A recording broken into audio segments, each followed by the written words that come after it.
सत श्री अकाल जी। तुसी देख रहे हो विरासत टीवी। मैं जसविंदर याद। प्रोग्राम दृष्टिकोण ਦੇ ਵਿੱਚ ਅਕਸਰ ਤੁਹਾਡੇ ਨਾਲ ਸਾਂਝ ਪਾਉਣੇ ਆ ਪੰਜਾਬ ਨਾਲ ਸੰਬੰਧਿਤ ਨਵੀਆਂ ਖਬਰਾਂ ਦੇ ਉੱਤੇ, ਉਹਨਾਂ ਖਬਰਾਂ ਦੇ ਉੱਤੇ ਜਿਨ੍ਹਾਂ ਦਾ ਸੰਬੰਧ ਤੁਹਾਡੇ ਆਪਣੇ ਖਿੱਤੇ ਪੰਜਾਬ ਦੇ ਨਾਲ ਹੁੰਦਾ ਹੈ, ਉਹਦੀ ਸਿਆਸਤ ਨਾਲ ਹੁੰਦਾ ਹੈ, ਉਹਦੇ ਧਾਰਮਿਕ ਹਾਲਾਤਾਂ ਨਾਲ ਹੁੰਦਾ ਹੈ ਤੇ ਨਾਲ ਤੁਹਾਨੂੰ ਸਮਾਜ ਦੀ ਤਸਵੀਰ ਵੀ ਪੇਸ਼ ਕਰਨ ਦੀ ਕੋਸ਼ਿਸ਼ ਕਰਦੇ ਹਾਂ।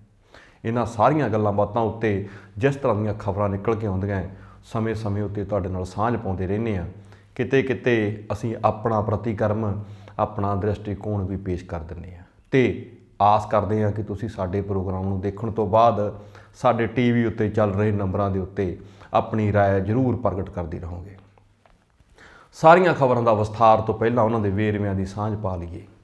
ਮੌਸਮ ਦੀ ਗੱਲ ਹੁਣ ਪੰਜਾਬ ਵਿੱਚ ਕਰਨੀ ਜ਼ਰੂਰੀ ਹੈ ਕਿ ਕਿਸ ਤਰ੍ਹਾਂ ਦਾ ਮੌਸਮ ਤੁਹਾਡੇ ਆਪਣੇ ਪੰਜਾਬ ਦੇ ਵਿੱਚ ਚੱਲ ਰਿਹਾ ਹੈ ਤੇ ਨਾਲ ਖੇਮ ਕਰਨ ਦੇ ਵਿੱਚ 1 ਅਰਬ 65 ਕਰੋੜ ਰੁਪਏ ਦੀ ਜਿਹੜੀ ਹੀਰੋਇਨ ਜ਼ਬਤ ਹੋਈ ਹੈ ਉਹ ਕਿੱਥੋਂ ਆਈ, ਕਿਹਨੇ ਲਿਆਂਦੀ, ਉਹਦੇ ਉੱਤੇ ਵੀ ਗੱਲ ਕਰਾਂਗੇ।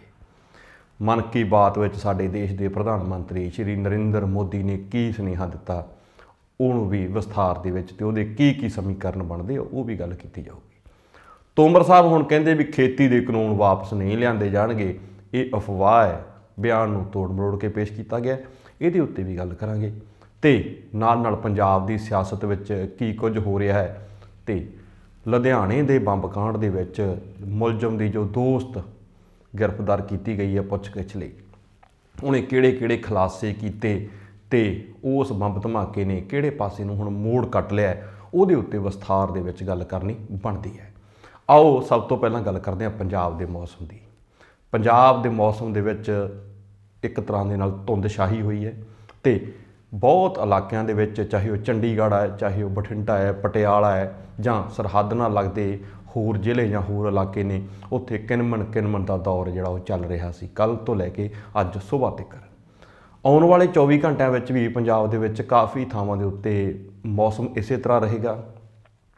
ਧੁੰਦ ਪੈਣ ਦੇ ਆਸਾਰ ਬਣੇ ਰਹਿਣਗੇ ਆਉਣ ਵਾਲੇ 3-4 ਦਿਨਾਂ ਦੇ ਵਿੱਚ ਤੇ ਕਿਨਮਣ ਕਣੀ ਵੀ ਹੁੰਦੀ ਰਹੇਗੀ। ਨਾਲ ਜਿਹੜਾ ਟੈਂਪਰੇਚਰ ਹੈ ਉਹ 5 ਡਿਗਰੀ ਸੈਲਸੀਅਸ ਨੀਚੇ ਚਲਾ ਗਿਆ ਹੈ। ਕੱਲ੍ਹ ਦੇ ਰਿਕਾਰਡ ਦੇ ਵਿੱਚ ਜਲੰਧਰ ਸਭ ਤੋਂ ਠੰਡਾ ਸ਼ਹਿਰ ਰਿਕਾਰਡ ਕੀਤਾ ਗਿਆ 13.8 ਸੈਲਸੀਅਸ ਤੇ ਦੂਸਰੇ ਪਾਸੇ ਸਾਡੇ ਗਵਾਂਢੀ ਰਾਜ ਹਰਿਆਣੇ ਦੀ ਗੱਲ ਕਰੀਏ ਤਾਂ ਉੱਥੇ ਪਾਣੀਪਤ ਦੇ ਵਿੱਚ ਜਿਹੜਾ ਟੈਂਪਰੇਚਰ ਹੈ 14.8 ਰਿਹਾ, ਜਿਹਦੇ ਨਾਲ ਉਹ ਹਰਿਆਣੇ ਦਾ ਸਭ ਤੋਂ ਠੰਡਾ ਸ਼ਹਿਰ ਰਿਕਾਰਡ ਹੋਇਆ। ਇਸੇ ਤਰ੍ਹਾਂ ਹਿਮਾਚਲ ਦੇ ਵਿੱਚ ਜਿਹੜੀ ਬਰਫ਼ਬਾਰੀ ਹੋ ਰਹੀ ਹੈ ਤੇ ਸੈਲਾਨੀ ਆਨੰਦ ਲੈ ਰਹੇ ਨੇ ਤੇ ਨੀਵੇਂ ਇਲਾਕਿਆਂ ਦੇ ਵਿੱਚ ਹਿਮਾਚਲ ਵਿੱਚ ਜਿਹੜੀ ਹੈ ਉਹ ਬਰਸਾਤ ਜਾਰੀ ਹੈ। ਆਉਣ ਵਾਲੇ ਦਿਨਾਂ ਦੇ ਵਿੱਚ ਮੌਸਮ ਇਸੇ ਤਰ੍ਹਾਂ ਹੀ ਬਣਿਆ ਰਹੇਗਾ, ਧੁੰਦ ਪੈਂਦੀ ਰਹੇਗੀ ਤੇ ਨਾਲ ਕਿਨਮਣ ਕਣੀ ਦੇ ਜਿਹੜੇ ਹਾਲਾਤ ਨੇ ਜਾਂ ਕਹਿ ਲਓ ਕਿਨਮਣ ਕਣੀ ਵੀ ਖਹਿੜਾ ਨਹੀਂ ਛੱਡੇਗੀ। ਹਜੇ ਆਉਣ ਵਾਲੇ 24 ਘੰਟਿਆਂ ਵਿੱਚ ਕਿਤੇ ਹਲਕੀ ਬੂੰਦਾਬਾਂਦੀ ਦੇ ਆਸਾਰ ਬਣੇ ਹੋਏ ਨੇ। ਪਹਿਲੀ ਖਬਰ ਦੀ ਗੱਲ ਕਰਦੇ ਹਾਂ। ਮੌਸਮ ਤੋਂ ਬਾਅਦ ਪਹਿਲੀ ਖਬਰ ਦਾ ਸੰਬੰਧ ਹੈ ਖੇਮ ਕਰਨ ਦੇ ਨਾਲ। ਖੇਮ ਕਰਨ ਦੇ ਵਿੱਚ 1 ਅਰਬ 65 ਕਰੋੜ ਰੁਪਏ ਦੀ ਹੀਰੋਇਨ ਜਿਹੜੀ ਉਹ ਜ਼ਬਤ ਕੀਤੀ ਗਈ ਹੈ। ਇਹਦੇ ਸੰਬੰਧ ਵਿੱਚ ਸਾਡੀ BSF ਦੀ ਬਟਾਲੀਅਨ 101 ਨੇ ਇਸ ਨੂੰ ਬਰਾਮਦ ਕੀਤਾ ਸਰਹੱਦ ਦੇ ਬਿਲਕੁਲ ਨੇੜ ਤੋਂ। ਇਹ ਕੋਈ ਨਵੀਂ ਗੱਲ ਨਹੀਂ। ਪਾਕਿਸਤਾਨ ਜੋ ਸਾਡੇ ਨਾਲ ਲੱਗਦਾ ਹੋਇਆ ਦੇਸ਼ ਹੈ, ਅਕਸਰ ਹੀ ਉਹ ਧੁੰਦਾਂ ਦਾ ਫਾਇਦਾ ਚੱਕਦਾ ਹੋਇਆ ਇੱਦਾਂ ਦੀਆਂ ਕਾਰਵਾਈਆਂ ਕਰਦਾ ਹੀ ਹੁੰਦਾ ਹੈ ਤੇ ਇਸ ਕਾਰਵਾਈ ਵਿੱਚ ਜੇ ਉਹਦੀ ਅਸੀਂ ਵਜ਼ਨ ਦੀ ਗੱਲ ਕਰੀਏ ਤਾਂ ਉਸ ਦਾ ਵਜ਼ਨ 32,900 ਦੱਸਿਆ ਜਾਂਦਾ ਹੈ। 32 ਕਿਲੋ 900 ਗ੍ਰਾਮ 22 ਪੈਕਟਾਂ ਦੇ ਵਿੱਚ ਇਸ ਦੀ ਬਰਾਮਦੀ ਕੀਤੀ ਗਈ ਹੈ, ਇਸ ਨੂੰ ਜ਼ਬਤ ਕੀਤਾ ਗਿਆ ਹੈ। ਇਸ ਦੇ ਨਾਲ ਇਸ ਉੱਤੇ ਇੱਕ ਹੋਰ ਵੀ ਜਾਣਕਾਰੀ ਆਉਂਦੀ ਹੈ ਕਿ ਪਿਛਲੇ ਸ਼ਨੀਵਾਰ ਨੂੰ ਪਾਕਿਸਤਾਨ ਦੀ ਤਰਫ ਤੋਂ ਇੱਕ ਡਰੋਨ ਵੀ ਭਾਰਤ ਦੇ ਵਿੱਚ ਇੰਟਰ ਹੁੰਦਾ ਹੈ ਤੇ ਜਿਸ ਉੱਤੇ ਜਦੋਂ ਸਾਡੇ ਫੌਜੀ ਗੋਲੀਬਾਰੀ ਕਰਦੇ ਆ ਤਾਂ ਉਹ ਵਾਪਸ ਆਪਣੇ ਹੀ ਦੇਸ਼ ਵੱਲ ਨੂੰ ਮੋੜ ਕੱਟ ਜਾਂਦਾ ਹੈ। ਦੁਸ਼ਮਣ ਦੀਆਂ ਜਾਂ ਕਹਿ ਲਓ ਸਾਡੇ ਗਵਾਂਢੀ ਦੇਸ਼ ਦੀਆਂ, ਦੁਸ਼ਮਣ ਸ਼ਬਦ ਮੈਂ ਤਾਂ ਵਰਤਿਆ ਹੈ ਕਿਉਂਕਿ ਸਾਡੀਆਂ ਸਰਹੱਦਾਂ ਉੱਤੇ ਹਾਲਾਤ ਸੁਖਾਵੇਂ ਨਹੀਂ ਰਹਿੰਦੇ ਤੇ ਜਿੱਥੇ ਹਾਲਾਤ ਸੁਖਾਵੇਂ ਨਹੀਂ ਹੁੰਦੇ ਤਾਂ ਉੱਥੇ ਇਹ ਸ਼ਬਦ ਵਰਤ ਜਾਣਾ ਉਚਿਤ ਹੁੰਦਾ ਹੈ। ਇਸੇ ਤਰ੍ਹਾਂ ਹੀ ਜਦੋਂ ਅਸੀਂ ਗੱਲ ਕਰਦੇ ਹਾਂ ਸਾਡੇ ਦੁਸ਼ਮਣ ਸ਼ਬਦ ਅਸੀਂ ਮੂਹਰੇ ਲਾ ਲੈਂਦੇ ਹਾਂ ਤਾਂ ਦੁਸ਼ਮਣ ਤੋਂ ਭਾਵ ਹੈ ਸਾਡੇ ਗਵਾਂਢੀ ਦੇਸ਼ ਪਾਕਿਸਤਾਨ ਦੀਆਂ ਇਹ ਚਾਲਾਂ ਕਦੇ ਵੀ ਕਾਮਯਾਬ ਨਹੀਂ ਹੋਣਗੀਆਂ, ਕਿਉਂਕਿ ਅਸੀਂ ਬੜੇ ਮਾਣ ਨਾਲ ਕਹਿ ਸਕਦੇ ਹਾਂ ਕਿ ਸਾਡੀ ਆਰਮੀ, ਸਾਡੀ ਫੋਰਸ ਬੜੀ ਤਨਦੇਹੀ ਦੇ ਨਾਲ, ਬੜੇ ਅਨੁਸ਼ਾਸਨ ਦੇ ਨਾਲ ਸਰਹੱਦਾਂ ਦੀ ਰਾਖੀ ਕਰਦੀ ਹੈ ਤੇ ਉਸੇ ਰਾਖੀ ਦਾ ਨਤੀਜਾ ਹੈ ਕਿ ਵਾਰ-ਵਾਰ ਕੀਤੀਆਂ ਜਾਂਦੀਆਂ ਕੋਸ਼ਿਸ਼ਾਂ, ਵਾਰ-ਵਾਰ ਚੱਲੀਆਂ ਜਾਂਦੀਆਂ ਚਾਲਾਂ ਪਾਕਿਸਤਾਨ ਦੁਆਰਾ ਉਹ ਕਦੇ ਵੀ ਸਫਲ ਨਹੀਂ ਹੁੰਦੀਆਂ। ਜੇਕਰ ਅਸੀਂ ਇਸ ਨੂੰ ਅੰਤਰਰਾਸ਼ਟਰੀ ਸੰਬੰਧਾਂ ਦੇ ਰੂਪ ਵਿੱਚ ਵੇਖੀਏ ਤਾਂ ਪਾਕਿਸਤਾਨ ਹਮੇਸ਼ਾ ਹੀ ਇਸ ਤਰ੍ਹਾਂ ਦੇ ਘੇਰੇ ਵਿੱਚ ਰਿਹਾ। ਚਾਹੇ ਯੂਐਨਓ ਦੇ ਵਿੱਚ ਪਾਕਿਸਤਾਨ ਬਾਰੇ ਬੋਲੇ ਗਏ ਸ਼ਬਦ, ਵੱਖ-ਵੱਖ ਕੰਟਰੀਆਂ ਦੁਆਰਾ ਰੱਖਿਆ ਗਿਆ ਪੱਖ, ਜਾਂ ਇਸ ਤਰ੍ਹਾਂ ਕਹਿ ਲਈਏ ਕਿ ਭਾਰਤ ਵਿੱਚ ਜਿੰਨੇ ਵੀ ਹੁਣ ਤੱਕ ਹਮਲੇ ਹੁੰਦੇ ਨੇ, ਚਾਹੇ ਉਹ ਅੱਤਵਾਦੀ ਹਮਲੇ ਨੇ, ਚਾਹੇ ਕੋਈ ਬੰਬ ਬਲਾਸਟ ਨੇ, ਉਹਦੇ ਵਿੱਚ ਬਹੁਤੇ ਵਾਰੀ ਜਿਹੜੀ ਜ਼ਿੰਮੇਵਾਰੀ ਆ, ਜਾਂ ਕਹਿ ਲਓ ਬਹੁਤੇ ਵਾਰੀ ਜਿਹੜਾ ਠੋਣਾ ਹੈ, ਉਹ ਪਾਕਿਸਤਾਨ ਸਿਰ ਹੀ ਭੱਜਦਾ ਰਿਹਾ ਹੈ। ਅਸੀਂ ਕੋਸ਼ਿਸ਼ ਕਰਦੇ ਹਾਂ ਕਿ ਆਉਣ ਵਾਲੇ ਦਿਨਾਂ ਵਿੱਚ ਹੱਦਾਂ ਸਰਹੱਦਾਂ ਦੇਸ਼ਾਂ ਪ੍ਰਾਂਤਾਂ ਦੇ ਵਿੱਚ ਜਿਹੜੀ ਉਹ ਸ਼ਾਂਤੀ ਬਰਕਰਾਰ ਰਹੇਗੀ ਅਤੇ ਸਾਡੀਆਂ ਸੈਨਾਵਾਂ ਇਸੇ ਤਰ੍ਹਾਂ ਹੀ ਆਪਣੀਆਂ ਜ਼ਿੰਮੇਵਾਰੀਆਂ ਸਮਝਦੀਆਂ ਹੋਈਆਂ ਸੇਵਾਵਾਂ ਪ੍ਰਦਾਨ ਕਰਦੀਆਂ ਰਹਿਣਗੀਆਂ। ਇਸ ਤੋਂ ਅਗਲੀ ਖਬਰ ਜਿਸ ਦਾ ਸੰਬੰਧ ਹੈ ਮਨ ਕੀ ਬਾਤ ਨਾਲ। ਮਨ ਕੀ ਬਾਤ ਸਾਡੀ ਆਪਣੀ ਮਨ ਕੀ ਬਾਤ ਨਹੀਂ, ਸਾਡੇ ਦੇਸ਼ ਦੇ ਪ੍ਰਧਾਨ ਮੰਤਰੀ ਨਰਿੰਦਰ ਮੋਦੀ ਨੇ ਆਕਾਸ਼ਬਾਣੀ ਦੇ ਉੱਤੇ ਮਨ ਕੀ ਬਾਤ ਪ੍ਰੋਗਰਾਮ ਵਿੱਚ ਦੇਸ਼ ਨੂੰ ਸੰਬੋਧਿਤ ਕੀਤਾ। ਉਹ ਸੰਬੋਧਿਤ ਕਰਦੇ ਕਹਿੰਦੇ ਨੇ ਕਿ ਅਸੀਂ ਕਰੋਨਾ ਵਾਇਰਸ ਉੱਤੇ ਪੂਰੀ ਤਰ੍ਹਾਂ ਨਾਲ ਕਾਬੂ ਪਾਉਣ ਲਈ ਹਰ ਤਰ੍ਹਾਂ ਦੀ ਸਮਰੱਥਾ, ਹਰ ਤਰ੍ਹਾਂ ਦੇ ਸਾਧਨ ਜੁਟਾ ਰਹੇ ਹਾਂ, ਅਤੇ ਨਾਲ ਉਹ ਅਪੀਲ ਕੀ ਕਰਦੇ ਨੇ ਕਿ ਓਮੀਕਰੋਨ ਦੇ ਸੰਬੰਧ ਵਿੱਚ ਹਰੇਕ ਨਾਗਰਿਕ ਨੂੰ ਅਹਿਤਿਆਤ ਵਰਤਣ ਦੀ ਜ਼ਰੂਰਤ ਹੈ ਅਤੇ ਨਾਲ ਅਨੁਸ਼ਾਸਨ ਵਿੱਚ ਰਹਿਣ ਦੀ ਜ਼ਰੂਰਤ ਹੈ। ਕਹਿਣ ਦਾ ਭਾਵ ਨਿਯਮਾਂ ਦੀ ਪਾਲਣਾ ਕਰਨ ਦੀ ਬਹੁਤ ਜ਼ਿਆਦਾ ਜ਼ਰੂਰਤ ਹੈ। ਨਾਲ ਉਹ ਕਹਿੰਦੇ ਨੇ ਕਿ ਟੀਕਾਕਰਨ ਦੀ ਇੱਕ ਵਿਲੱਖਣ ਉਪਲਬਧੀ ਭਾਰਤ ਨੇ ਹਾਸਲ ਕੀਤੀ ਹੈ। ਹੁਣ ਤੱਕ ਅਸੀਂ 140 ਕਰੋੜ ਲੋਕਾਂ ਦੇ ਟੀਕਾਕਰਨ ਕਰ ਚੁੱਕੇ ਹਾਂ, ਜਾਂ ਕਹਿ ਲਓ ਟੀਕਾਕਰਨ ਦੀ ਇਹ ਮੁਹਿੰਮ ਪੂਰੀ ਕਰ ਚੁੱਕੇ ਹਾਂ, ਜਾਂ ਇਹ ਰਿਕਾਰਡ ਅਸੀਂ ਪੂਰਾ ਕਰ ਚੁੱਕੇ ਹਾਂ। ਨਾਲ ਉਹ ਕਹਿੰਦੇ ਕਿ ਓਮੀਕਰੋਨ ਦੇ ਉੱਤੇ ਸਾਡੇ ਵਿਗਿਆਨੀ ਅਧਿਐਨ ਕਰ ਰਹੇ ਨੇ ਅਤੇ ਉਸ ਅਧਿਐਨ ਵਿੱਚ ਕਾਫੀ ਸਫਲਤਾਵਾਂ ਮਿਲਣ ਦੇ ਆਸਾਰ ਨੇ। ਉਹ ਕਹਿੰਦੇ ਨੇ ਕਿ ਜੇਕਰ ਅਸੀਂ ਅਨੁਸ਼ਾਸਨ ਦੇ ਵਿੱਚ ਰਹਾਂਗੇ, ਜੇਕਰ ਅਸੀਂ ਆਪਣੀ ਸੁਰੱਖਿਆ ਨੂੰ ਆਪਣਾ ਫਰਜ਼ ਸਮਝਾਂਗੇ ਅਤੇ ਇਸ ਦੇ ਨਾਲ ਦੇਸ਼ ਦੀ ਸੁਰੱਖਿਆ ਵੀ ਹੋਵੇਗੀ। ਇਸ ਤੋਂ ਇਲਾਵਾ ਉਹ ਪਿਛਲੇ ਦਿਨੀ ਤਾਮਿਲਨਾਡੂ ਵਿੱਚ ਜੋ ਹੈਲੀਕਾਪਟਰ ਇੱਕ ਹਾਦਸਾ ਹੁੰਦਾ ਸੀ, ਜਿਹਦੇ ਵਿੱਚ CDS ਵਿਪਨ ਰਾਵਤ ਅਤੇ ਨਾਲ ਕੈਪਟਨ ਅਰੁਣ ਸਿੰਘ ਜੀ ਸ਼ਹੀਦ ਹੁੰਦੇ ਨੇ, ਉਹਨਾਂ ਨੂੰ ਯਾਦ ਕਰਦੇ ਹੋਏ, ਅਤੇ ਜੋ ਅਰੁਣ ਸਿੰਘ ਨੇ ਆਪਣੇ ਸਕੂਲ ਨੂੰ ਇੱਕ ਚਿੱਠੀ ਲਿਖੀ ਸੀ, ਉਹਦਾ ਵੇਰਵਾ ਦਿੰਦੇ ਹੋਏ ਕਹਿੰਦੇ ਨੇ ਕਿ ਜੇਕਰ ਅਸੀਂ ਸਾਰੇ ਉਸੇ ਤਰ੍ਹਾਂ ਕੰਮ ਕਰੀਏ ਤਾਂ ਦੇਸ਼ ਦੀ ਤਰੱਕੀ ਦੇ ਵਿੱਚ ਕੋਈ ਵੀ ਅੜਿੱਕਾ ਜਾਂ ਕਿਸੇ ਤਰ੍ਹਾਂ ਦੀ ਕੋਈ ਰੁਕਾਵਟ ਆ ਹੀ ਨਹੀਂ ਸਕਦੀ। ਇਸ ਤੋਂ ਇਲਾਵਾ ਉਹ ਗੱਲ ਜਿਹੜੀ ਬੜੀ ਖਾਸ ਕਹਿੰਦੇ ਨੇ ਕਿ ਕਰੋਨਾ ਵਾਇਰਸ ਦੇ ਸੰਬੰਧ ਵਿੱਚ ਚਾਹੇ ਇਹ ਗੱਲ ਕਹੀ ਜਾਂਦੀ ਹੈ ਕਿ ਭਾਰਤ ਪੂਰੀ ਤਰ੍ਹਾਂ ਦੇ ਨਾਲ ਸਫਲ ਨਹੀਂ ਹੋਇਆ, ਪਰ ਉਹ ਕਹਿੰਦੇ ਕਿ ਅਸੀਂ ਬਹੁਤੇ ਦੇਸ਼ਾਂ ਦੇ ਨਾਲੋਂ ਬਹੁਤ ਚੰਗੀ ਤਰੀਕੇ ਦੇ ਨਾਲ ਜਾਂ ਬਹੁਤ ਸੁਲਝੇ ਢੰਗ ਦੇ ਨਾਲ ਆਪਣੇ ਆਪ ਨੂੰ ਬਚਾਅ ਕਰ ਸਕੇ। ਮੈਂ ਉਹਨਾਂ ਦੀ ਸਾਰੀ ਗੱਲ ਨਾਲ ਸਹਿਮਤ ਹੋ ਸਕਦਾ ਹਾਂ ਕਿ ਕਰੋਨਾ ਵਾਇਰਸ ਦੇ ਸੰਬੰਧ ਵਿੱਚ ਅਹਿਤਿਆਤ ਵਰਤਣ ਦੀ ਜ਼ਰੂਰਤ ਹੈ। ਹਰੇਕ ਬੰਦੇ ਨੂੰ ਅਨੁਸ਼ਾਸਨ ਵਿੱਚ ਰਹਿਣ ਦੀ ਜ਼ਰੂਰਤ ਹੈ। ਪਰ ਮਨ ਕੀ ਬਾਤ ਦਿਮਾਗ ਦੀ ਬਾਤ ਕਦੋਂ ਬਣੂਗੀ? ਜਿੰਨਾ ਚਿਰ ਮਨ ਦੀ ਬਾਤ ਦਿਮਾਗ ਦੀ ਬਾਤ ਨਹੀਂ ਬਣਦੀ, ਤਰਕ ਦੀ ਬਾਤ ਨਹੀਂ ਬਣਦੀ, ਸਬੂਤਾਂ ਦੀ ਬਾਤ ਨਹੀਂ ਬਣਦੀ, ਉਹਨਾਂ ਚਿਰ ਅਸੀਂ ਭਾਸ਼ਣਾਂ ਵਿੱਚ ਸੋਹਣੇ ਲੱਗ ਸਕਦੇ ਹਾਂ, ਪਰ ਹਕੀਕਤ ਵਿੱਚ ਸੋਹਣੇ ਨਹੀਂ ਲੱਗਾਂਗੇ। ਹਕੀਕਤ ਵਿੱਚ ਸੋਹਣੇ ਲੱਗਣ ਦੇ ਲਈ ਸਾਰੀਆਂ ਗੱਲਾਂ ਨੂੰ ਲਾਗੂ ਕਰਨਾ ਜ਼ਰੂਰੀ ਹੁੰਦਾ ਹੈ। ਅਸੀਂ ਪੱਛਮੀ ਬੰਗਾਲ ਦੀਆਂ ਚੋਣਾਂ ਵੇਲੇ ਅਹਿਤਿਆਤ ਕਿਉਂ ਨਹੀਂ ਵਰਤਿਆ? ਅਸੀਂ ਉਦੋਂ ਚੋਣਾਂ ਵਿੱਚ ਇੰਨੇ ਮਸਤ ਕਿਉਂ ਹੋ ਗਏ ਕਿ ਅਸੀਂ ਸੀਟਾਂ ਜਿੱਤਦੇ ਆਪਣੇ ਲੋਕਾਂ ਨੂੰ ਹਾਰ ਗਏ। ਕਿੰਨੀਆਂ ਲਾਸ਼ਾਂ ਗੰਗਾ ਮਾਈ ਦੇ ਵਿੱਚ ਰੁੜ ਕੇ ਆਈਆਂ, ਕਿੰਨੀਆਂ ਲਾਸ਼ਾਂ ਗੰਗਾ ਦੇ ਕਿਨਾਰੇ ਉੱਤੇ ਪੁਲਿਸ ਕਰਮੀਆਂ ਨੇ ਜਾਂ ਪ੍ਰਸ਼ਾਸਨ ਨੇ ਟੋਏ ਪੱਟ ਕੇ ਨੱਪੀਆਂ ਅਤੇ ਫਿਰ ਉਹਨਾਂ ਨੂੰ ਕੁੱਤਿਆਂ ਨੇ ਫਰੋਲ ਕੇ ਵਿੱਚੋਂ ਫਿਰ ਵੀ ਕੱਢ ਲਿਆ। ਅਸੀਂ ਉਦੋਂ ਅਹਿਤਿਆਤ ਕਿਉਂ ਨਹੀਂ ਵਰਤਿਆ? ਅਸੀਂ ਉਦੋਂ ਚੋਣਾਂ ਵਿੱਚ ਕਿਉਂ ਡੁੱਬ ਗਏ? ਅਤੇ ਜੇਕਰ ਮੈਂ ਤਾਜ਼ੀ ਗੱਲ ਕਰਾਂ, ਜੇਕਰ ਮੈਂ ਬਿਲਕੁਲ ਨਵੀਂ ਗੱਲ ਕਰਾਂ ਤਾਂ ਉਹ ਇਹ ਹੈ ਕਿ ਯੂਪੀ ਦੇ ਵਿੱਚ ਕਰੋਨਾ ਵਾਇਰਸ ਨੂੰ ਵੇਖਦੇ ਹੋਏ ਵਿਆਹ ਦੇ ਸਮਾਗਮਾਂ ਵਿੱਚ 200 ਵਿਅਕਤੀ ਤੋਂ ਵੱਧ ਜਾਣ ਉੱਤੇ ਪਾਬੰਦੀ ਲਾ ਦਿੱਤੀ ਹੈ। ਪਰ ਦੂਜੇ ਪਾਸੇ ਯੂਪੀ ਵਿੱਚ ਚੋਣਾਂ ਹੋਣ ਕਰਕੇ ਭਾਜਪਾ ਲੱਖਾਂ ਦੇ ਇਕੱਠ ਦੀਆਂ ਰੈਲੀਆਂ ਕਰ ਰਹੀ ਹੈ। ਅਸੀਂ ਉਦੋਂ ਅਨੁਸ਼ਾਸਨ ਵਿੱਚ ਕਿਉਂ ਨਹੀਂ ਰਹਿੰਦੇ? ਅਸੀਂ ਉਦੋਂ ਅਨੁਸ਼ਾਸਨ ਸ਼ਬਦ ਕਿਉਂ ਛੱਡ ਦਿੰਦੇ ਹਾਂ? ਅਸੀਂ ਸਿਰਫ ਅਨੁਸ਼ਾਸਨ ਸ਼ਬਦ ਬੋਲਦੇ ਕਿਉਂ ਅਤੇ ਲਾਗੂ ਕਿਉਂ ਨਹੀਂ ਕਰਦੇ? ਇਸ ਤਰ੍ਹਾਂ ਦੇ ਸਵਾਲ ਮੇਰੇ ਹੀ ਦਿਮਾਗ ਵਿੱਚ ਨਹੀਂ, ਹਰ ਇੱਕ ਭਾਰਤੀ ਦੇ ਦਿਮਾਗ ਵਿੱਚ ਹੈ ਜੋ ਸਾਡੇ ਭਾਰਤ ਨੂੰ ਪਿਆਰ ਕਰਦਾ ਹੈ ਅਤੇ ਸਮਾਜਿਕ ਰਾਜਨੀਤਿਕ ਸਰਗਰਮੀਆਂ ਉੱਤੇ ਆਪਣੀ ਨਿਗਾਹ ਬਣਾਈ ਰੱਖਦਾ ਹੈ। ਮਨ ਕੀ ਬਾਤ ਨੂੰ ਤਰਕ ਕੀ ਬਾਤ, ਮਨ ਕੀ ਬਾਤ ਨੂੰ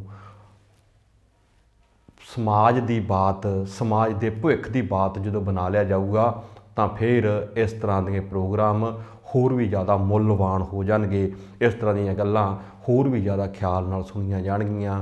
ਪਰ ਜਿੰਨਾ ਚਿਰ ਅਸੀਂ ਆਪਣੀ ਪੀੜ੍ਹੀ ਥੱਲੇ ਸੋਟਾ ਨਹੀਂ ਮਾਰਾਂਗੇ ਉਹਨਾਂ ਚਿਰ ਅਸੀਂ ਦੂਸਰਿਆਂ ਬੰਨੀ ਉਂਗਲ ਕਰਨ ਦੇ ਹੱਕਦਾਰ ਨਹੀਂ ਹੋਵਾਂਗੇ। ਇਸ ਤੋਂ ਅਗਲੀ ਖਬਰ ਦਾ ਸੰਬੰਧ ਹੈ ਨਰਿੰਦਰ ਮੋਦੀ ਦੀ ਕੇਂਦਰ ਦੀ ਸਰਕਾਰ ਦੇ ਖੇਤੀਬਾੜੀ ਮੰਤਰੀ ਨਰਿੰਦਰ ਤੋਮਰ ਜੀ ਨਾਲ। ਤੋਮਰ ਸਾਹਿਬ ਪਿਛਲੇ ਦਿਨੀ ਨਾਗਪੁਰ ਵਿੱਚ ਬੋਲਦੇ ਹੋਏ ਕਹਿੰਦੇ ਨੇ ਕਿ ਇਹ ਬਿੱਲ ਵਾਪਸ ਲਿਆਂਦੇ ਜਾ ਸਕਦੇ ਨੇ। ਇਸ ਖਬਰ ਨੂੰ ਬਹੁਤੇ ਪ੍ਰਿੰਟ ਮੀਡੀਆ ਨੇ, ਬਹੁਤੇ ਇਲੈਕਟ੍ਰੋਨਿਕ ਮੀਡੀਆ ਨੇ ਜੰਗਲ ਦੀ ਅੱਗ ਵਾਂਗੂ ਫੈਲਾਇਆ। ਹਰ ਪੇਪਰ ਦੇ ਫਰੰਟ ਤੇ ਰਹੀ ਤੇ ਹਰ ਇਲੈਕਟ੍ਰੋਨਿਕ ਮੀਡੀਆ ਦੀ ਇਹ ਸਭ ਤੋਂ ਪਹਿਲੀ ਸੁਰਖੀ ਜਾਂ ਸਭ ਤੋਂ ਪਹਿਲੀ ਖਬਰ ਰਹੀ। ਪਰ ਕੱਲ੍ਹ ਉਹਨਾਂ ਨੇ ਪਲਟਵਾਰ ਮਾਰਿਆ। ਉਹ ਕਹਿੰਦੇ ਕਿ ਅਸੀਂ ਇਹ ਗੱਲ ਕਹੀ ਹੀ ਨਹੀਂ ਕਿ ਅਸੀਂ ਇਹਨਾਂ ਬਿੱਲਾਂ ਨੂੰ ਵਾਪਸ ਲਿਆਵਾਂਗੇ। ਉਹ ਕਹਿੰਦੇ ਕਿ ਤਾਂ ਕਾਂਗਰਸ ਪਾਰਟੀ ਧੱਕੇ ਨਾਲ ਸਾਡੇ ਮੂੰਹ ਦੇ ਵਿੱਚ ਇਹ ਸ਼ਬਦ ਪਵਾ ਰਹੀ ਹੈ ਜਾਂ ਆਪਣੇ ਫਾਇਦੇ ਲਈ ਲੋਕਾਂ ਵਿੱਚ ਅਫਵਾਹ ਫੈਲਾ ਰਹੀ ਹੈ। ਉਹ ਕਹਿੰਦੇ ਅਸੀਂ ਕਦੇ ਵੀ ਮੁੜ ਕੇ ਇਹ ਕਾਨੂੰਨ ਵਾਪਸ ਨਹੀਂ ਲੈ ਕੇ ਆ ਰਹੇ, ਅਸੀਂ ਕਿਸਾਨਾਂ ਦੇ ਭਲੇ ਲਈ ਸੋਚ ਰਹੇ ਹਾਂ। ਪਰ ਪੰਤਾਲਾ ਉੱਥੇ ਦੀ ਉੱਥੇ ਵਾਲੀ ਗੱਲ ਉਹਨਾਂ ਨੇ ਫੇਰ ਕੀਤੀ। ਉਹ ਕਹਿੰਦੇ ਕਿ ਅਸੀਂ ਇਹ ਕਾਨੂੰਨ ਲੋਕਾਂ ਦੇ ਕਿਸਾਨਾਂ ਦੇ ਭਲੇ ਲਈ ਲੈ ਕੇ ਆਏ ਸੀ, ਪਰ ਅਸੀਂ ਅੱਜ ਵੀ ਕਹਿੰਦੇ ਹਾਂ ਕਿ ਲੋਕਾਂ ਦੇ ਭਲੇ ਲਈ ਸੀ, ਚਾਹੇ ਲੋਕਾਂ ਨੂੰ ਇਹ ਪਸੰਦ ਨਹੀਂ ਆਏ, ਕਿਸਾਨਾਂ ਨੂੰ ਇਹ ਪਸੰਦ ਨਹੀਂ ਆਏ।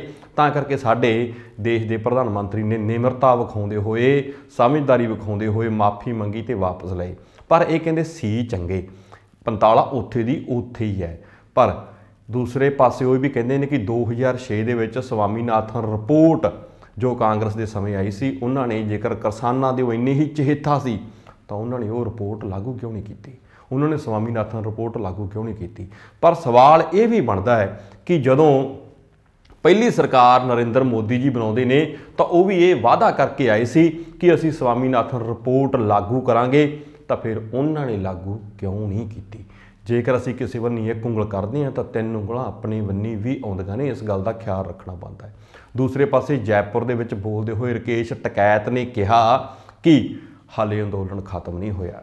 ਜੇਕਰ ਕੇਂਦਰ ਦੀ ਸਰਕਾਰ ਜਿਹੜੀਆਂ ਮੰਗਾਂ ਉੱਤੇ ਸਹਿਮਤੀ ਤੋਂ ਬਾਅਦ ਅਸੀਂ ਅੰਦੋਲਨ ਕੁਝ ਸਮੇਂ ਲਈ ਉਠਾਇਆ ਹੈ ਉਹਨਾਂ ਨੂੰ ਪੂਰਾ ਨਹੀਂ ਕਰੂਗੀ ਤਾਂ ਸਾਡੇ ਛੁੱਟੀ 'ਤੇ ਗਏ ਨੌਜਵਾਨ ਜੋ ਛੁੱਟੀ 'ਤੇ ਗਏ, ਕੋਈ ਖੇਡ ਰਿਹਾ ਹੈ, ਉਹਨਾਂ ਦੀ ਭਾਸ਼ਾ ਦੇ ਵਿੱਚ ਕੋਈ ਖੇਡ ਰਿਹਾ ਹੈ, ਕੋਈ ਘੁੰਮ ਫਿਰ ਰਿਹਾ ਹੈ, ਕੋਈ ਆਪਣੇ ਕੰਮਾਂ ਵਿੱਚ ਮਸਤ ਹੈ, ਇੱਕਦਮ ਇਕੱਠੇ ਕਰ ਲਏ ਜਾਣਗੇ ਤੇ ਮੋਰਚਾ ਦੁਬਾਰਾ ਆਰੰਭ ਦਿੱਤਾ ਜਾਊਗਾ। ਟਕੈਤ ਸਾਹਿਬ ਨੂੰ ਜੈਪੁਰ ਦੇ ਵਿੱਚ ਜਦੋਂ ਸਵਾਲ ਕੀਤਾ ਗਿਆ ਤਾਂ ਉਹਨਾਂ ਨੇ ਉੱਤਰ ਦਿੰਦੇ ਹੋਏ ਕਿਹਾ ਕਿ ਸਾਡਾ ਸੰਯੁਕਤ ਕਿਸਾਨ ਮੋਰਚਾ ਕਿਸੇ ਤਰ੍ਹਾਂ ਦੀ ਕੋਈ ਚੋਣ ਨਹੀਂ ਲੜੇਗਾ ਤੇ ਜੋ ਕਿਸਾਨ ਜਥੇਬੰਦੀਆਂ ਪੰਜਾਬ ਦੀਆਂ ਚੋਣਾਂ ਵਿੱਚ ਸਰਗਰਮ ਨੇ ਉਹਨਾਂ ਨੂੰ ਅੱਗੇ ਕਿਸ ਤਰ੍ਹਾਂ ਤੋਰਨਾ ਹੈ ਜਾਂ ਉਹਨਾਂ ਨਾਲ ਕਿਸ ਤਰ੍ਹਾਂ ਦੀ ਸਾਂਝ ਰੱਖਣੀ ਆ, ਇਸ ਗੱਲ ਦਾ ਐਲਾਨ, ਇਸ ਗੱਲ ਉੱਤੇ ਫੈਸਲਾ 15 ਜਨਵਰੀ ਵਾਲੀ ਮੀਟਿੰਗ ਵਿੱਚ ਲਿਆ ਜਾਵੇਗਾ।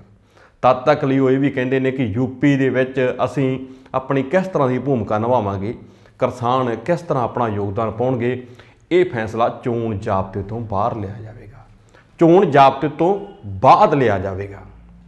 ਨਾਲ ਉਹ ਵੀ ਕਹਿੰਦੇ ਨੇ ਕਿ ਯੂਪੀ ਦੇ ਵਿੱਚ ਕਿਸਾਨ ਕਿੰਗ ਮੇਕਰ ਦਾ ਰੋਲ ਨਿਭਾਉਣਗੇ, ਕਿ ਕਿਸਾਨ ਹੀ ਹੋਣਗੇ ਜਿਹੜੇ ਜਿਸ ਦੀ ਵੀ ਚਾਹੁਣਗੇ ਉਸ ਦੀ ਸਰਕਾਰ ਬਣਾਉਣਗੇ। ਨਹੀਂ ਤਾਂ ਫਿਰ ਜੇਕਰ ਉਹਨਾਂ ਦੇ ਰੋਲ ਨੂੰ ਅੱਖੋਂ ਪਰੋਖੇ ਕੀਤਾ ਗਿਆ ਤਾਂ ਯੂਪੀ ਦੇ ਨਤੀਜੇ ਵਿਲੱਖਣ ਹੋ ਸਕਦੇ ਨੇ। ਨਾਲ ਉਹਨਾਂ ਨੇ ਇਹ ਵੀ ਕਿਹਾ, ਰਕੇਸ਼ ਟਕੈਤ ਸਾਹਿਬ ਨੇ ਇਹ ਵੀ ਕਿਹਾ ਕਿ ਜੇਕਰ ਅਜੇ ਮਿਸ਼ਰਾ ਜੋ ਲਖੀਮਪੁਰ ਖੀਰੀ ਦੇ ਵਿੱਚ ਜੋ ਦੋਸ਼ੀ ਹੈ ਉਹਨਾਂ ਦੇ ਪਿਤਾ ਹਾਲੇ ਤੱਕ ਵੀ ਕੁਰਸੀ ਦਾ ਆਨੰਦ ਮਾਣ ਰਹੇ ਨੇ, ਹਾਲੇ ਤੱਕ ਵੀ ਸੱਤਾ ਵਿੱਚ ਨੇ। ਕਹਿੰਦੇ ਜੇਕਰ ਉਹਨਾਂ ਦੇ ਉੱਤੇ ਦੋਸ਼ ਲਾਗੂ ਕਰਕੇ ਉਹਨਾਂ ਤੋਂ ਅਸਤੀਫਾ ਦਵਾ ਕੇ ਉਹਨਾਂ ਨੂੰ ਵਜ਼ਾਰਤ ਵਿੱਚੋਂ ਬਾਹਰ ਨਾ ਕੀਤਾ ਗਿਆ ਕਿਉਂਕਿ ਉਹ ਵੀ ਸਾਜ਼ਿਸ਼ਕਰਤਾ ਦੇ ਵਿੱਚ ਸ਼ਾਮਲ ਨੇ, ਤਾਂ ਭਾਜਪਾ ਨੂੰ ਇਹ ਕੰਮ ਮਹਿੰਗਾ ਵੀ ਪੈ ਸਕਦਾ ਹੈ। ਕਹਿਣ ਦਾ ਭਾਵ ਕਿ ਉਹਦੇ ਨਾਲ ਭਾਜਪਾ ਦਾ ਯੂਪੀ ਦੇ ਵਿੱਚ ਨੁਕਸਾਨ ਵੀ ਹੋ ਸਕਦਾ ਹੈ। ਮੈਂ ਸਾਰੀਆਂ ਗੱਲਾਂ ਉੱਤੇ ਇੱਕ ਹੀ ਟਿੱਪਣੀ ਕਹੂੰਗਾ ਕਿ ਜੇਕਰ ਧੂੰਆਂ ਉੱਡਦਾ ਹੈ ਤਾਂ ਅੱਗ ਮੱਚਦੀ ਜ਼ਰੂਰ ਹੁੰਦੀ ਹੈ। ਜੇਕਰ ਪਹਿਲੇ ਦਿਨ ਇਹ ਬਿਆਨ ਆਇਆ ਹੈ ਕਿ ਅਸੀਂ ਖੇਤੀ ਬਿੱਲ ਵਾਪਸ ਲਿਆਉਣ ਬਾਰੇ ਸੋਚ ਰਹੇ ਹਾਂ, ਵਾਪਸ ਤੋਂ ਭਾਵ ਹੈ ਉਹਨਾਂ ਵਿੱਚ ਸੋਧ ਕਰਕੇ, ਜਾਂ ਜਿਸ ਤਰ੍ਹਾਂ ਮੈਂ ਅਕਸਰ ਆਪਦੇ ਪ੍ਰੋਗਰਾਮ ਵਿੱਚ ਕਹਿੰਦਾ ਹੁੰਦਾ ਕਿ ਕੰਨ ਫੜਿਆ ਜਾਊਗਾ, ਹੁਣ ਸੱਜੇ ਪਾਸੇ ਵਾਲਾ ਕੰਨ ਖੱਬੇ ਹੱਥ ਨਾਲ ਫੜਿਆ ਜਾਊਗਾ। ਤਾਂ ਇਹ ਕਿਤੇ ਨਾ ਕਿਤੇ ਗਲਤ ਹੈ। ਜਿਹੜੀ ਐਲਾਨ ਹੈ ਇਹ ਜਲਦਬਾਜ਼ੀ ਵਿੱਚ ਕਰ ਦਿੱਤਾ ਗਿਆ।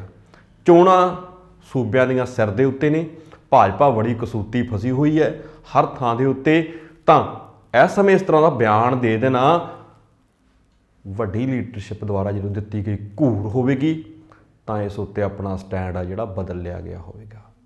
ਪਰ ਕਿਸਾਨ ਵੀਰੋ, ਨਾਲ ਨਾਲ ਆਮ ਲੋਕੋ ਤੇ ਸਾਨੂੰ ਸੁਣਨ ਚਾਹੁਣ ਵਾਲਿਓ, ਮੈਂ ਇਸ ਗੱਲ ਉੱਤੇ ਬੜੇ ਦ੍ਰਿੜ ਇਰਾਦੇ ਨਾਲ ਕਹਿ ਸਕਦਾ ਹਾਂ ਕਿ ਕੇਂਦਰ ਦੀ ਸਰਕਾਰ ਹਾਲੇ ਤੱਕ ਉਸ ਤਰ੍ਹਾਂ ਦਾ ਰਵੱਈਆ ਕਿਸਾਨਾਂ ਪ੍ਰਤੀ ਨਹੀਂ ਨਿਭਾ ਸਕੀ ਜਿਸ ਤਰ੍ਹਾਂ ਦੇ ਰਵੱਈਏ ਦੇ ਕਿਸਾਨ ਹੱਕਦਾਰ ਨੇ ਜਾਂ ਜਿਸ ਤਰ੍ਹਾਂ ਦਾ ਰਵੱਈਆ ਉਹ ਚਾਹੁੰਦੇ ਨੇ। ਹਾਲੇ ਵੀ ਅੰਦਰੇ ਅੰਦਰ ਕੁਝ ਧੁਖ ਰਿਹਾ ਹੈ ਤੇ ਕਦੋਂ ਭਾਂਬੜ ਬਣਦਾ ਹੈ, ਕਿਹੜੇ ਇਲੈਕਸ਼ਨਾਂ ਤੋਂ ਬਾਅਦ ਭਾਂਬੜ ਬਣਦਾ ਹੈ, ਇਹ ਗੱਲ ਦੇਖਣ ਵਾਲੀ ਹੋਊਗੀ। ਇਸ ਤੋਂ ਅਗਲੀ ਖਬਰ ਜਿਸ ਦਾ ਸੰਬੰਧ ਹੈ ਲੁਧਿਆਣਾ ਦੇ ਵਿੱਚ ਹੋਏ ਬੰਬ ਧਮਾਕੇ ਬਾਰੇ। ਇਸ ਦੇ ਸੰਬੰਧ ਵਿੱਚ ਇੱਕ ਗੱਲ ਤਾਂ ਨਿਖਰ ਕੇ ਸਾਹਮਣੇ ਆ ਗਈ ਸੀ ਕਿ ਖੰਨੇ ਦਾ ਵਾਸੀ ਗਗਨਦੀਪ ਸਿੰਘ ਇਸ ਦੇ ਵਿੱਚ ਪੂਰੀ ਤਰ੍ਹਾਂ ਨਾਲ ਸ਼ਾਮਲ ਸੀ, ਜੋ ਬੰਬ ਫਿੱਟ ਕਰਨ ਦੇ ਲਈ ਗਿਆ ਸੀ ਲੁਧਿਆਣਾ ਅਦਾਲਤ ਦੇ ਵਿੱਚ ਤੇ ਕਿਸੇ ਕਾਰਨ ਕਰਕੇ ਜਾਂ ਕਹਿ ਲਓ ਕਿ ਫਿਟਿੰਗ ਵੇਲੇ ਕਿਸੇ ਤਰ੍ਹਾਂ ਦੀ ਕੋਈ ਗਲਤੀ ਹੋਣ ਕਰਕੇ ਉਹ ਆਪ ਹੀ ਉਸ ਬੰਬ ਦਾ ਸ਼ਿਕਾਰ ਹੋ ਗਿਆ। ਉਸ ਤੋਂ ਬਾਅਦ ਸਾਡੀਆਂ ਸਾਰੀਆਂ ਹੀ ਏਜੰਸੀਆਂ, ਚਾਹੇ ਉਹ ਸਾਡੀਆਂ ਪੰਜਾਬ ਨਾਲ ਸੰਬੰਧਿਤ ਰੱਖਦੀਆਂ ਏਜੰਸੀਆਂ ਨੇ, ਚਾਹੇ NAI ਹੈ, ਚਾਹੇ CBI ਹੈ, ਸਾਰਿਆਂ ਨੇ ਜਾਂਚ ਬੜੀ ਜ਼ੋਰਾਂ ਉੱਤੇ ਸ਼ੁਰੂ ਕੀਤੀ ਹੋਈ ਸੀ। ਉਸ ਜਾਂਚ ਵਿੱਚ ਸਭ ਤੋਂ ਮੁੱਢਲੀ ਜਾਣਕਾਰੀ ਇਹ ਮਿਲਦੀ ਹੈ ਕਿ ਗਗਨਦੀਪ ਸਿੰਘ ਉਸ ਦੇ ਵਿੱਚ ਦੋਸ਼ੀ ਸੀ ਤੇ ਉਹ ਖੰਨਾ ਦਾ ਰਹਿਣ ਵਾਲਾ ਸੀ। ਉਸ ਤੋਂ ਪਹਿਲਾਂ ਉਹ ਖੰਨੇ ਦੇ ਹੀ ਥਾਣਾ ਸਿਟੀ 2 ਦੇ ਵਿੱਚ ਮੁੰਸ਼ੀ ਦੇ ਤੌਰ ਤੇ ਕੰਮ ਕਰਦਾ ਸੀ, ਪਰ ਉਸ ਤੋਂ ਬਾਅਦ ਨਸ਼ਿਆਂ ਦੀ ਲੱਤ ਵਿੱਚ ਫਸਦਾ ਹੈ ਤੇ 2 ਸਾਲ ਉਹ ਜੇਲ੍ਹ ਵਿੱਚ ਚਲਾ ਜਾਂਦਾ ਹੈ। ਜੇਲ੍ਹ ਦੇ ਵਿੱਚ ਉਹਨਾਂ ਦੇ ਸੰਬੰਧ ਕੁਝ ਇਸ ਤਰ੍ਹਾਂ ਦੇ ਲੋਕਾਂ ਦੇ ਨਾਲ ਜਾਂ ਕਹਿ ਲਓ ਸ਼ਕਤੀਆਂ ਦੇ ਨਾਲ ਹੁੰਦੇ ਆ ਜੋ ਦੇਸ਼ ਵਿਰੋਧੀ ਸ਼ਕਤੀਆਂ ਨੇ ਤੇ ਉਸ ਤੋਂ ਬਾਅਦ ਗੱਡੀ ਲੀਹ ਤੇ ਦੁਆਰੇ ਚੜ੍ਹਦੀ ਨਹੀਂ, ਉਹ ਦਿਨ ਪਰ ਦਿਨ ਇਸ ਨਰਕ ਦੇ ਵਿੱਚ ਡੁੱਬਦਾ ਹੀ ਤੁਰਿਆ ਜਾਂਦਾ ਹੈ ਤੇ ਆਖਿਰਕਾਰ ਉਸ ਦਾ ਅੰਜਾਮ ਮੌਤ ਹੀ ਹੁੰਦੀ ਹੈ। ਇਸ ਖਬਰ ਨੂੰ ਜ਼ਿਆਦਾ ਵਿਸਥਾਰ ਅਸੀਂ ਤਾਂ ਨਹੀਂ ਦੇ ਰਹੇ ਜਾਂ ਇੱਕ ਇੱਕ ਅੰਕੜਾ ਤਾਂ ਨਹੀਂ ਦੱਸ ਰਹੇ ਕਿਉਂਕਿ ਤੁਸੀਂ ਸਾਰੇ ਇਸ ਗੱਲ ਤੋਂ ਲਗਭਗ ਜਾਣੂ ਹੋ ਚੁੱਕੇ ਹੋ। ਇਹਦੇ ਵਿੱਚ ਜਿਹੜੀ ਅਗਲੀ ਗੱਲ ਅਸੀਂ ਕਰਨ ਤੁਹਾਡੇ ਨਾਲ ਆਏ ਹਾਂ ਉਹਦਾ ਸੰਬੰਧ ਹੈ ਕਿ ਗਗਨਦੀਪ ਸਿੰਘ ਦਾ ਇੱਕ ਮਹਿਲਾ ਪੁਲਿਸ ਕਰਮੀ ਦੇ ਨਾਲ ਵੀ ਬੜੀ ਨੇੜਤਾ ਵਾਲਾ ਸੰਬੰਧ ਸੀ। ਉਸ ਨੂੰ ਵੀ ਪੁੱਛ ਪੜਤਾਲ ਦੇ ਲਈ ਸਾਡੀ ਪੁਲਿਸ ਨੇ ਆਪਣੀ ਗ੍ਰਿਫਤਾਰੀ ਵਿੱਚ ਲੈ ਲਿਆ। ਉਸ ਦੇ ਨਾਲ ਵੀ ਪੁੱਛ ਪੜਤਾਲ ਹੋ ਰਹੀ ਹੈ ਤੇ ਮੁੱਢਲੀ ਪੁੱਛ ਪੜਤਾਲ ਵਿੱਚ ਇਹ ਗੱਲਾਂ ਸਾਹਮਣੇ ਆਈਆਂ ਕਿ ਉਹ ਮਹਿਲਾ ਔਰਤ, ਉਹ ਪੁਲਿਸ ਦੇ ਵਿੱਚ ਕੰਮ ਕਰਦੀ ਔਰਤ ਜਾਂ ਕਹਿ ਲਓ ਕਾਂਸਟੇਬਲ ਦੇ ਪੱਧਰ ਦੇ ਉੱਤੇ ਕੰਮ ਕਰਦੀ ਉਹ ਔਰਤ ਵਿਆਹੀ ਹੋਈ ਸੀ, ਪਰ ਉਸ ਦੇ ਆਪਣੇ ਪਤੀ ਨਾਲ ਜਿਹੜੇ ਸੰਬੰਧ ਸੀ ਉਹ ਸੁਖਾਵੇਂ ਨਹੀਂ ਸੀ, ਤਾਂ ਕਰਕੇ ਉਸ ਦੀ ਜਿਹੜੀ ਨੇੜਤਾ ਹੈ ਉਹ ਗਗਨਦੀਪ ਸਿੰਘ ਗੱਗੀ ਦੇ ਨਾਲ ਵੱਧਦੀ ਗਈ ਤੇ ਇਸ ਨੇੜਤਾ ਦੇ ਵਿੱਚ ਉਹਦੇ ਕੋਲੇ ਕਾਫੀ ਤਰ੍ਹਾਂ ਦੇ ਸਰਾਗ ਹੋਣ ਦੀ ਸੰਭਾਵਨਾ ਪੁਲਿਸ ਜਤਾ ਰਹੀ ਹੈ, ਤਾਂ ਕਰਕੇ ਉਸ ਤੋਂ ਪੁੱਛ-ਗਿੱਛ ਜਿਹੜੀ ਚੱਲ ਰਹੀ ਹੈ। ਉਹਨੂੰ ਜਦੋਂ ਇਹ ਸਵਾਲ ਪੁੱਛਿਆ ਗਿਆ ਕਿ ਗਗਨਦੀਪ ਸਿੰਘ ਦੇ ਘਰ ਉਹਨਾਂ ਦੇ ਸੰਬੰਧਾਂ ਬਾਰੇ ਕੁਛ ਜਾਣਕਾਰੀ ਸੀ ਤਾਂ ਉਹਨਾਂ ਨੇ ਕਿਹਾ ਵੀ ਉਹਨਾਂ ਦੇ ਘਰ ਕੋਈ ਜਾਣਕਾਰੀ ਨਹੀਂ ਸੀ। ਇੱਥੇ ਇਹ ਵੀ ਦੱਸ ਦਈਏ ਕਿ ਗਗਨਦੀਪ ਸਿੰਘ ਪਹਿਲਾਂ ਵੀ ਵਿਆਹਿਆ ਹੋਇਆ ਸੀ ਤੇ ਉਹ ਇਸ ਘਟਨਾ ਨੂੰ ਅੰਜਾਮ ਦੇਣ ਤੋਂ ਪਹਿਲਾਂ ਆਪਣੇ ਬੱਚਿਆਂ ਨੂੰ ਤੇ ਆਪਣੀ ਪਤਨੀ ਨੂੰ ਇਹ ਗੱਲ ਕਹਿ ਕੇ ਜਾਂਦਾ ਹੈ ਕਿ ਉਹ ਵਕੀਲ ਕੋਲ ਆਪਣੇ ਕੇਸ ਦੇ ਸੰਬੰਧ ਵਿੱਚ ਜਾ ਰਿਹਾ ਹੈ, ਹੋ ਸਕਦਾ ਹੈ 2 ਤੋਂ 4 ਦਿਨ ਉਸ ਨੂੰ ਬਾਹਰ ਵੀ ਰਹਿਣਾ ਪੈ ਜਾਵੇ। ਹਾਲੇ ਜਾਂਚ ਚੱਲ ਰਹੀ ਹੈ ਪਰ ਜਾਂਚ ਵਿੱਚ ਬੜੇ ਵੱਡੇ ਖੁਲਾਸੇ ਹੋਣ ਦੀ ਸੰਭਾਵਨਾ ਹੈ। ਇੱਕ ਖੁਲਾਸਾ ਇਹ ਹੋ ਸਕਦਾ ਹੈ ਕਿ ਇਹ ਹਮਲਾ ਵਿਦੇਸ਼ੀ ਤਾਕਤਾਂ, ਪੰਜਾਬ ਤੋਂ ਬਾਹਰੀ ਤਾਕਤਾਂ, ਗੈਂਗਸਟਰਾਂ ਤੇ ਨਸ਼ਾ ਤਸਕਰਾਂ ਦੀ ਮਿਲੀ ਭੁਗਤ ਵੀ ਹੋ ਸਕਦੀ ਹੈ। ਜੋ ਨੇੜਤਾ ਰੱਖਣ ਵਾਲੇ ਸੀ ਗਗਨਦੀਪ ਸਿੰਘ ਦੇ ਨਾਲ, ਉਹਨਾਂ ਸਾਰਿਆਂ ਨੂੰ ਪੁੱਛ ਪੜਤਾਲ ਦੇ ਵਿੱਚ ਇੱਕ ਇੱਕ ਕਰਕੇ ਸਾਡੀ ਪੰਜਾਬ ਪੁਲਿਸ ਲਿਆ ਰਹੀ ਹੈ ਤੇ ਉਹਨਾਂ ਦੇ ਨਾਲ ਪੁੱਛ ਪੜਤਾਲ ਹੋ ਰਹੀ ਹੈ। ਪਰ ਇਸ ਤਰ੍ਹਾਂ ਦੇ ਗੈਰ ਰਸਮੀ, ਗੈਰ ਸਮਾਜੀ ਰਿਸ਼ਤੇ ਦੇ ਸੰਬੰਧ ਵਿੱਚ ਜਦੋਂ ਗੱਲ ਹੁੰਦੀ ਹੈ ਤਾਂ ਇਹ ਗੱਲ ਵੀ ਨਿਕਲ ਕੇ ਸਾਹਮਣੇ ਆਉਂਦੀ ਹੈ ਕਿ ਉਸ ਦਿਨ ਬੰਬ ਬਲਾਸਟ ਕਰਨ ਤੋਂ ਪਹਿਲਾਂ 5 ਤੋਂ 6 ਘੰਟਿਆਂ ਦੀ ਮੁਲਾਕਾਤ ਉਸ ਪੁਲਿਸ ਵਾਲੀ ਔਰਤ ਜਾਂ ਕਹਿ ਲਓ ਉਸ ਕਾਂਸਟੇਬਲ ਔਰਤ ਦੇ ਨਾਲ ਕਰਕੇ ਫਿਰ ਉਹ ਆਪਣੇ ਇਸ ਅੰਜਾਮ ਦੇ ਉੱਪਰ, ਆਪਣੇ ਇਸ ਟੀਚੇ ਉੱਤੇ ਚਲਾ ਜਾਂਦਾ ਹੈ। ਇਹ ਸਾਰਾ ਕੁਝ ਹਾਲੇ ਜਾਂਚ ਦੇ ਅਧੀਨ ਹੈ। ਅਸੀਂ ਇਹਦੇ ਉੱਤੇ ਕੋਈ ਬਹੁਤ ਲੰਮੀ ਚੌੜੀ ਮੀਡੀਆ ਵਾਲੇ ਪੱਖ ਤੋਂ ਕੋਈ ਬਹੁਤ ਵੱਡੀ ਟਿੱਪਣੀ ਨਹੀਂ ਕਰਨਾ ਚਾਹੁੰਦੇ, ਪਰ ਅਸੀਂ ਇਹ ਵੀ ਕਹਿਣਾ ਚਾਹੁੰਦੇ ਹਾਂ ਕਿ ਪ੍ਰਸ਼ਾਸਨ ਦੇ ਅੰਦਰ ਕੀ ਕੁਝ ਹੋ ਰਿਹਾ ਹੈ, ਸਭ ਤੋਂ ਵੱਡੀ ਜਾਣਕਾਰੀ ਇਹ ਹੋਣੀ ਬਣਦੀ ਹੈ। ਸਮਾਜ ਉੱਤੇ ਨਿਗਾਹ ਰੱਖਣੀ ਵੀ ਪ੍ਰਸ਼ਾਸਨ ਦਾ ਕੰਮ ਹੈ, ਪਰ ਪ੍ਰਸ਼ਾਸਨ ਉੱਤੇ ਨਿਗਾਹ ਰੱਖਣੀ ਕਿਸ ਦਾ ਕੰਮ ਹੈ? प्रशासन के उत्ते सवाल कौन खड़ा करे, प्रशासन नूं सवाल कौन पूछे, हाँ प्रशासन ते निगाह कौन रखे। चाहे मौके उत्ते जदों ये केस उन्हां उत्ते नशा तस्करी वाला पैंदा है तो उस नूं एक बार अपनी नौकरी तो हत्थ धोने पैंदे ने, पर आउण वाले समय विच वो इस नरक विच इन्ना डुੱਬ जावेगा ते पूरे समाज लिए खतरा हो जाएगा। इस गल का अंदाज़ा शायद गगनदीप नूं भी नहीं होना।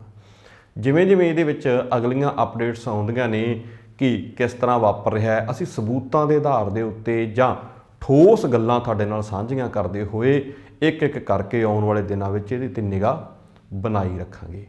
उस तो अगली खबर यह है कि जेकर तुहाडे कोले 1 एकड़ पैली है ते तुसीं 6 एकड़ बनाउणी चाहुंदे हो तां पंजाब विच ये संभव है, पंजाब विच इस तरह हो जाता है। इस गल का जेकर थोड़ा जिहा असीं अलीका मारना होवे, इसनूं अलीक के लियाउणा होवे तां ओह ये है कि पिछले दिनी चन्नी सरकार ने यह कहा सी कि जिस कोले 5 एकड़ पैली होवेगी उसका 2 लाख तक का करजा माफ़ कर दिता जाएगा। इस दे संबंध में फाजिलका के पिंड टालीवाल के 2 किसान जिन्हां कोले सिर्फ 1 एकड़ पैली सी, पर कॉपरेट सोसाइटी ने उन्होंने जिहड़े नाम ने वो 6 एकड़ दे विच भेज दिते, तां करके उन्हां किसानां दा करजा माफ़ नहीं होया। उन्हां किसानां ने यह भी दोष लाया कि कई इदां दे भी किसान सी जिन्हां दा 5 एकड़ तो वध दा रकबा सी, पर सोसाइटी के अधिकारियों ने उन्हां दा जिहड़ा रकबा सी वो 5 एकड़ जां 5 एकड़ तो घटा के रिकॉर्ड विच पेश कर दिता ते उन्हां दे करजे माफ़ हो गए।